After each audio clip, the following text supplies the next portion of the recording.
Hello, guys, and welcome to episode 1 of Learning Sim Racing, the series where I will be going over some different things to keep in mind, techniques that you can use to try and improve your sim racing, improve your lap times, and improve the overall amount of enjoyment that you can get whenever you're trying to enjoy a good sim. Now, this series is going to be focused more so at new and more inexperienced sim drivers rather than the more experienced and veteran sim racers that have been in the community and have been running races and running series for a few years now. So, for this first episode, what I want to go over isn't actually anything that you'll be doing on track. It's not going to be going over techniques, it's not going to be going over anything that you need to focus on while you are sitting in the car in the sim. The focus of this first episode is actually one big question. Now, I'm sure if you've had any interest with getting into sim racing, you've probably asked yourself, where should I start? Now, starting off with sim racing, obviously the first thing you need to do is choose what sim that you want to play. Now, there are a few different sims out there that you can get and you can try, and some of them include things such as iRacing, Assetto Corsa, Assetto Corsa Competizione, Project Cars 2, and rFactor 2, just to name a few. Now, one thing that you need to keep in mind is that no two sims are made equally. Every sim will have its own quirks. It'll have things that it does well and things that it doesn't do quite as well. Some of the biggest characteristics of what makes a sim so unique would be two main things: the tire modeling and its track modeling. Now, for the tire modeling, every sim does it a little bit different in how the tires within the sim interact with the road, and that will play a big effect into how the cars feel whenever you're trying to drive and whenever you start getting into battles on track. So you need to go through and do some research on the different kinds of sims, find out what it feels like in other people's experiences to drive them, and try and get an idea for what that tire modeling is going to feel like, because that can give you a good idea of where to start when looking at them. The other big aspect of the sims is the track modeling. Now, you have sims where they go through and they use a technique called laser scanning to actually get an accurate map of the tracks to model them after that. And laser scanning is a expensive process, but it gives you very, very accurate results whenever you're driving the track, sometimes being indistinguishable from if you were there in real life. So that's going to play into the cost for a sim if you look at it. Other sims won't have laser scan tracks. It will all be done by memory, by knowledge, and by eye. So you may not get nearly as perfect of a real-world recreation with it. But saying that doesn't mean that it's going to be a bad product, and it does not mean that you won't enjoy it. So again, it's one of the things that you need to do some research and find out what your preferences will be. The next huge factor on which sim you should probably go with is going to be your time availability. How much time do you have to sit down and invest into practicing for races, for going into the lobbies, for finding series and running them?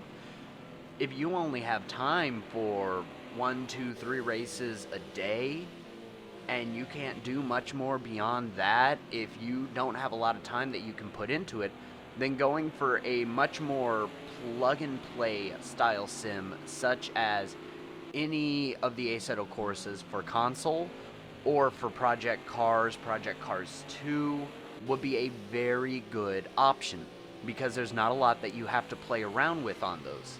If you have a lot more time that you can put into practicing and going into the races, then you may want to look at going with something such as iRacing, rFactor 2, any of the Assetto Corsas on PC, because you have a lot more potential for things that you can get with those sims. The next point that I'd like to bring up when you try and decide which sim to go with is going to be your interest. If you are someone who has been a long-time fan and you know that you want to get into sim racing, you want to really focus on it and really get into it, then going with a sim such as iRacing, such as rFactor 2, can be a very good thing, because those are two sims that have great acclaim with the physics and with the racing within them. However, if it's a fleeting interest, if it's something you're not sure that you're going to stick with, then one of those plug and play options may be better. Something such as Assetto Corsa, Project Cars 2, or something such as Race Room Racing Experience. Now, the final point that I'm going to go over in this video is going to be cost. It is the point that everyone likes discussing the least, but it is arguably one of the most important, because one of the most important things that will help you determine which one you go with is how much money do you have that you can put into your hobby.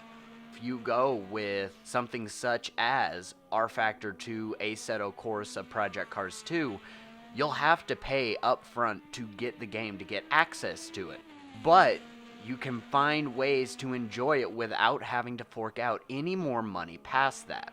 If you don't have any money that you can really put down towards the sim at that moment, Race Room Racing Experience is an amazing option because of the fact that it's free to play, and it also has a good physics model that makes the cars fun and enjoyable to drive without being too much of a handful, even for a beginner.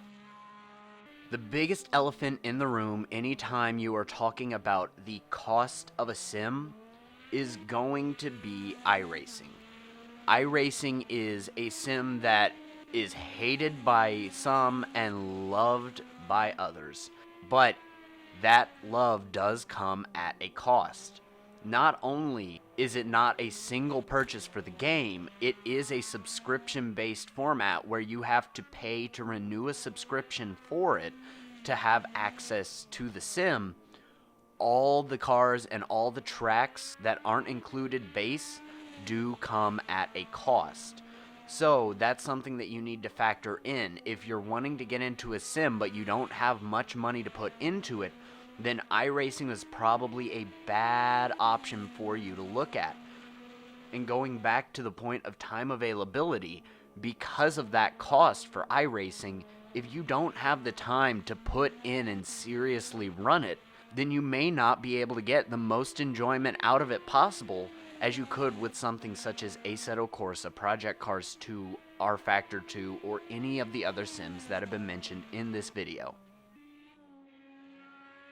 Well, in conclusion, the first thing that you need to decide whenever you're getting into a sim is going to be which sim you're going to go with. And you need to look at how much money that you can invest into that sim, how strong your interest in sim racing is, and what your time availability to put into the sim is. Once you figure that out, start doing some research on the types of tire modeling that each sim has and how they do track modeling, and you can come to a conclusion as to where you want to start. Well, I hope everyone enjoyed the first episode of Learning Sim Racing. It was a bit more of a dull episode, yes. There's not a lot of fancy driving. We weren't covering any difficult techniques that may help improve your lap times. But anytime you're learning something, you need a good base foundation to go off of, and finding the right sim for you is the best foundation that you can lay when you're getting into sim racing. So I hope this video has helped you to decide which one you may want to go with, or at least given you some information for you to work off of now that it's over. But with that out of the way, guys, I will see you all in episode 2.